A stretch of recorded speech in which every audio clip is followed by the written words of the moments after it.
아내가 불륜관계에 빠졌어요. 그런데 상대가 여자입니다. 이 여성 둘이 키스하는 장면을 남편이 목격을 합니다. 참지 못한 남편이 바로 죽이려는 시도를 하게 된 건데요.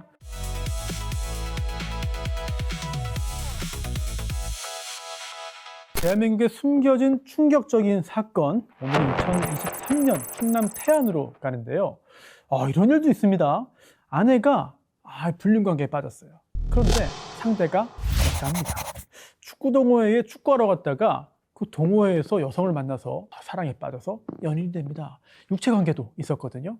애가 둘이나 있었습니다. 이 남편은 정신 차려라 이렇게 애원하고 혼냈지만 아내는 들어주지 않았고요. 심지어 집 아파트 비상계단에서 이 여성 둘이 키스하는 장면을 남편이 목격을 합니다. 그리고는 찾아가서 헤어지라고 요구하는데, 하지만 아내가 몰래 따라와서 오히려 자신의 연인, 그 여성 편을 든 거예요. 참지 못한 남편이 가정의 손망치로 사람을 죽이려는 시도를 하게 된 건데요. 자, 이 사건 오늘도 역시 판결문에 있는 이야기만 전해드리겠습니다.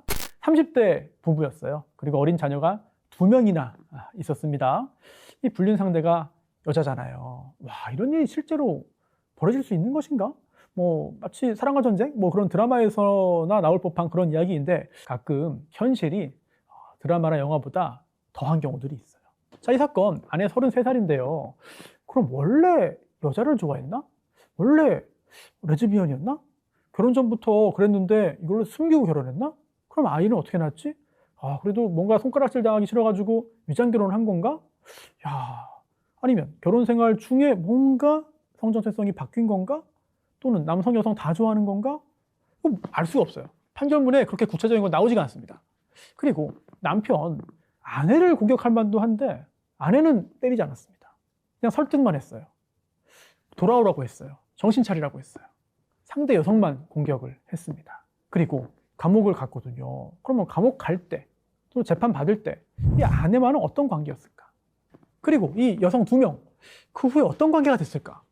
자, 이 기이하고 충격적인 사건, 판결문을 통해서 하나씩 풀어보겠는데, 저희가 또 먼저 이렇게 의문을 제기하고 나중에 끝까지 답을 주지 않으면 저희가 혼나잖아요. 판결문에는요, 이들의 현재 관계는 안 나옵니다. 저도 몰라요. 그래서 저희는 짐작하기 위해서 판결문에 있었던 범행의 과정, 그리고 범행의 배경, 당시에 누가 어떤 생각을 했고 어떤 행동을 했느냐, 이것까지만 살펴보겠습니다. 감옥에서 어떤 행동을 했냐, 그 후에 나와서 어떤 관계가 됐냐, 저희가 알 수가 없습니다. 자, 이 부부 평범했어요. 그리고 최근에 여성 축구 유행이잖아요. 풋살도 많이 하고. 그래서 아내가 축구 동호회에 갔습니다. 남편이 당연히 응원을 했죠. 육아하고 살림하고 이게 힘들고 피곤하고 지치니까 가서 공 차고 운동하고 하면 너무 좋잖아요. 그래서 적극적으로 응원하고 후원하고 하도록 했습니다. 그런데 이 아내가 동호회에서 4살 어린 29살 여성을 만났고요. 처음에는 운동도 같이 하고 끝나고 밥도 먹고 같이 만나서 차 마시고 얘기도 하고 쏴 떨고 하다가 친해진 건데 단순한 친구 이상이 됐습니다. 결국은 연인이 됐고요. 불륜관계에 빠지고 말았습니다. 그런데 남편이 이걸 알게 됐어요. 이게 언제냐면 2023년 3월경입니다. 얼마 안 됐죠? 네, 최근 일입니다. 그런데 판결문에는요, 어떻게 알게 됐는가, 이거는 또 나오지 않고 있습니다. 남편은 아무튼 이 사실을 알게 된 다음에 혼란에 빠졌어요. 잠깐만, 이게 진짜야? 아니, 내 아내가 나랑 결혼했는데 왜? 애도 둘인데 왜? 이거 어떻게 된 거지? 그럼 애들 어떻게 되는 거야? 지금까지 함께 결혼해서 산 이 세월 어떻게 되는 거야?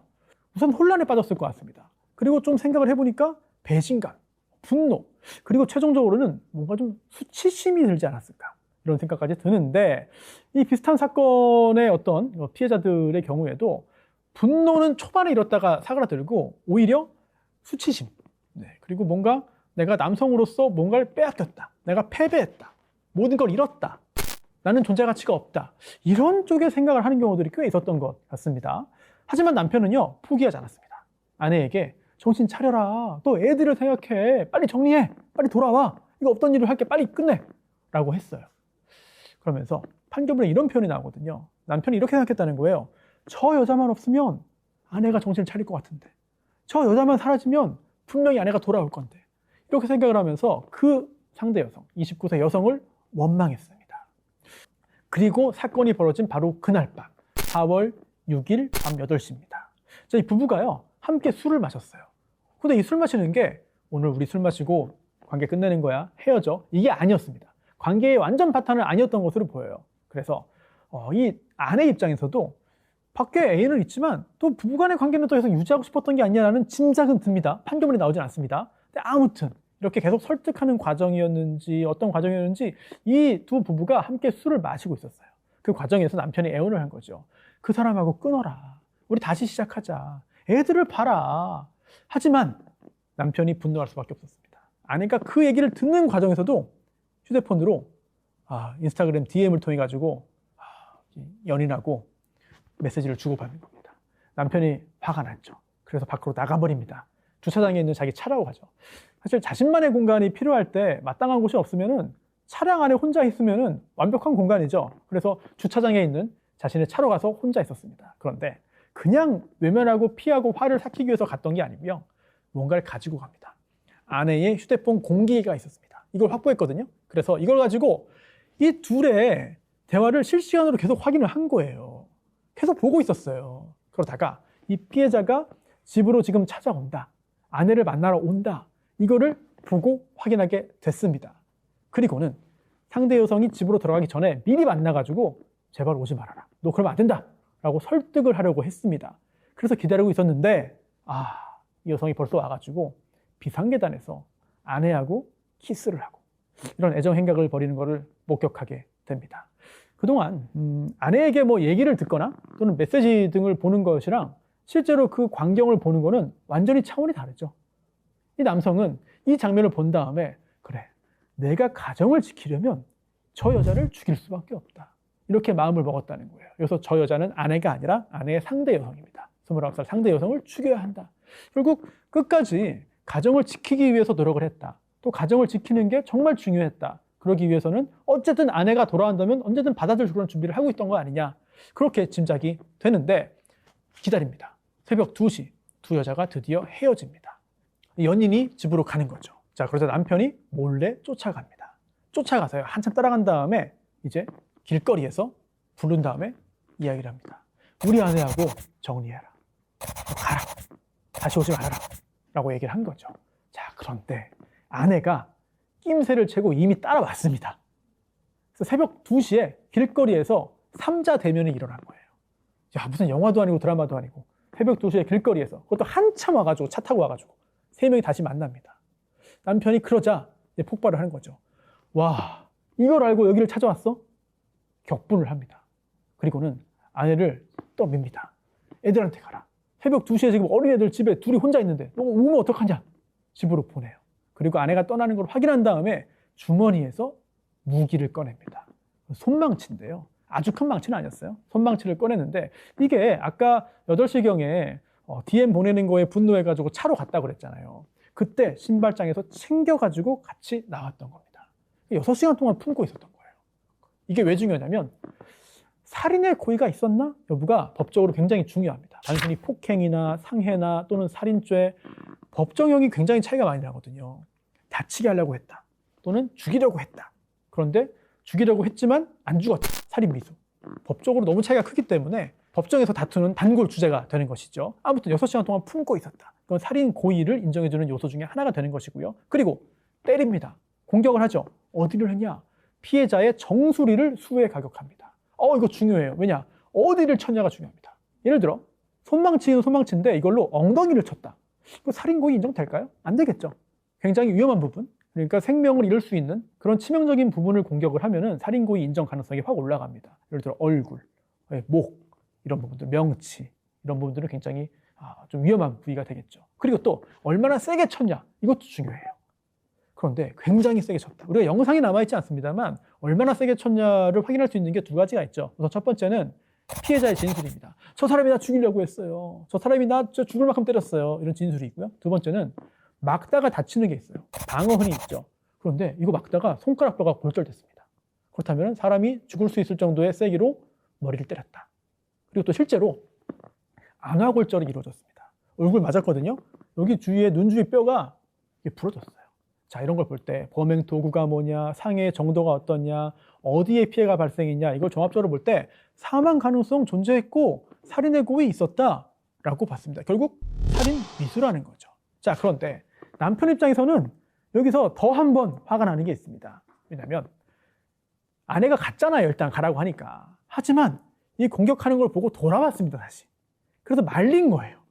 그래서 미수에 그쳤다. 만약에 아내가 정말 집으로 갔다면, 말리는 사람이 없었다면 이거는 손망치지만 사람을 죽이지 않았을까라는 생각이 듭니다. 자, 이렇게 피해자가 병원으로 이송돼서 목숨은 구했습니다만 조금만 더 세게 맞았으면, 더 오래, 더 많이 맞았으면 죽었을 수 있다라고 법원은 봤습니다. 자, 그리고요, 이거 살인 미수잖아요. 그런데 판결문을 보면은 이건 왜 여기 들어가 있어? 라고 하는 게 있습니다. 바로 음주운전. 아니, 음주운전은 뭐야? 여기에서 음주운전을 합니다. 왜냐하면 한번 생각해 보세요. 아까 주차장 가기 전에 같이 술 마셨어요. 그렇죠? 아내하고 술 마셨습니다. 그런 상황에서 아내가 말리니까 남편은 바로 차에 올라가지고 운전을 해버렸습니다. 네, 혈중 알코올 농도가 0.036%였습니다. 그다음부터 음주운전은 음주운전이죠. 이런 상황이어도 태안에서 서산까지 13km를 갑니다. 그래서 살인미수와 함께 음주운전도 함께 처벌을 받는데, 이런 상황이 되니까 신고가 됐고요. 또 아무리 새벽 2시지만 이렇게 운전하고 가다가 금방 잡혀요. 우리나라에서는 도망가는 게 쉽지가 않습니다. 그래서 재판으로 가는데 남편, 수사와 재판 과정에서도 이런 일을 겪습니다. 어떤 거냐면 범행을 인정했어요. 반성도 했어요. 그리고 피해자와도 합의를 했습니다. 합의가 굉장히 중요합니다. 합의를 하고 피해자가 저 처벌 원치 않습니다. 처벌 불원서를 제출하면 형량이 확 내려갑니다. 반면 피해자와 합의가 안 되고 피해자가 엄벌해 주세요. 저 용서 안 합니다. 세게 처벌해 주세요. 라고 하면 형량은 굉장히 올라갈 수 있습니다. 이 사건 합의했거든요.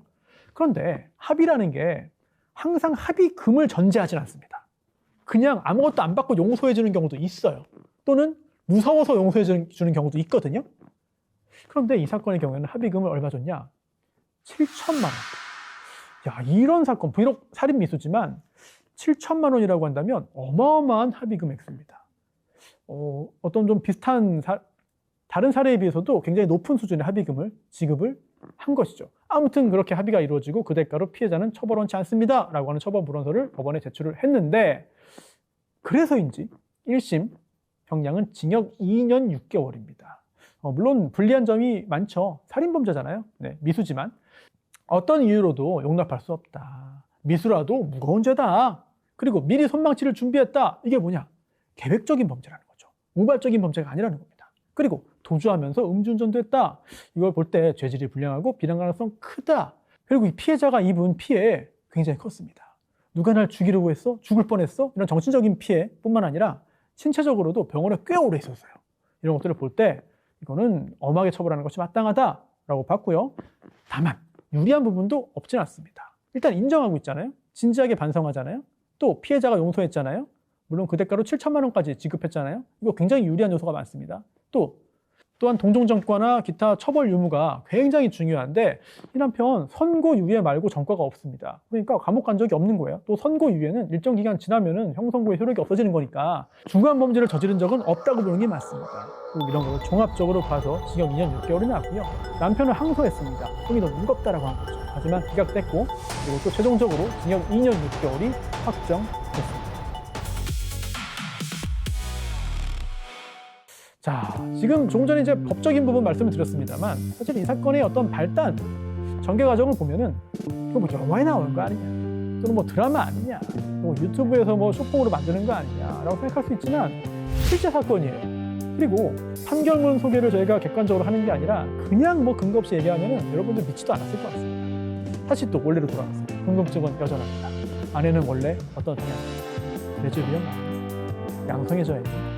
결혼 전부터 알고 숨긴 건가? 위장결혼인가? 아니면 결혼 생활 중에 정체성이 바뀐 건가? 또는 그런 거 전혀 없었는데 정말 운명적으로 이 여자를 축구동호회에서 본 다음에 갑자기 이런 게 생긴 건가? 이번이 처음인가? 등등. 너무 궁금한데 판결문이 없습니다. 사실 이게 그렇게 중요한 내용은 아니죠. 형량을 판단함에 있어서. 왜냐하면 남편에 대한 형사 판결문입니다. 그렇다면 굉장히 중요한 부분은 아닌 것이다. 또 반면 만약에 민사소송으로 갔다면 여기에서는 또 판단이 이루어졌을 것 같습니다만 저희가 민사사건까지는 하지 않은 것이고, 또한 7천만 원 이게 합의가 됐습니다. 그리고 아니 자녀가 하나도 아니고 둘이 있었다. 그럼 저도 결혼할 때 또 아이 낳고 기를 때는 이때는 뭐 이성의 부부 아니었을까? 근데 그것도 사실 알 수는 없어요. 우리가 그렇잖아요. 알 수는 없어요. 다만 이 남편이 좀 불쌍하다는 생각이 듭니다. 아내가 그런 행동을 하는 걸 알고 즉시 분노해서 보복을 하고 다 때리고 뭐 찾아가가지고 분노의 어떤 그 반응을 저지르고 이랬다면은 용서받기 힘들겠죠. 그런데 보세요. 남편은 지속적으로 판결문에 따르더라도 아내를 설득하려고 아내에게 폭력 행사하지 않았어요. 내 아내는 잘못이 없다. 저 여자가 꼬신 거다. 이렇게 생각을 했던 것이거든요. 그러면서 저 상대 여성을 어떻게 설득하면 되죠.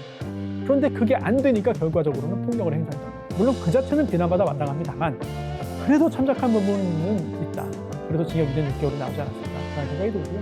판결문에 이런 내용도 있습니다. 가정을 지키려면 이 여자를 죽이는 방법밖에 없다 라고 진심으로 믿은 것으로 보입니다. 그리고 저희 가족 간의 이런 사건들을 살펴보면요, 마지막에 돌고 돌아서 여기까지 오게 돼요. 그 후에 이 가족 어떻게 됐어요? 2년 6개월인데 만기 출소했다고 가정한다면은 올해 4월입니다. 2020년 4월 이렇게 지금이잖아요. 그러면 2년 6개월 동안 아내는 뭐하고 있었어요? 또 두 아이 어립니다만 아빠가 안 보이면 뭐 말을 해야 될 거 아니에요. 아빠가 어디 갔는지 뭐 설마 감옥에 갔다고 말은 안 했겠죠. 근데 만약에 그렇게 말을 했다면 왜 갔는지, 남편이 감옥에 간 후에 어떻게 됐을지 전혀 모르겠어요. 혹시 이 두 여성이 함께 살고 있을까? 아이에게는 친한 이모라고 소개를 하죠. 만약 그랬다면 감옥에 있는 남편 입장에서는 이거는 차라리 그런 사실을 모르는 게 낫지 않을까 라는 생각까지도 드는데, 그리고 또 곧바로 이혼했습니다. 또는 모든 게 또 정상으로 돌아왔죠. 원래대로. 그리고 알 수 없어요. 형사 판결문에 없기 때문이고요. 그리고 또 하나, 29세 이 여성 7천만 원 받았어요. 꽤 크게 받았죠. 하지만 안아골절이 있었고요. 또 손가락 골절 후유증도 있습니다. 그 후에 이 두 여성의 관계 어떻게 됐을까? 증오하게 됐습니다. 아니면 이제는 잘 됐다. 남편도 없고 방해하는 사람 없지? 우리 둘이 잘 만나자. 더 좋아했습니다. 판결문에 없는 내용, 여러분들 어떻게 보시는지 궁금합니다.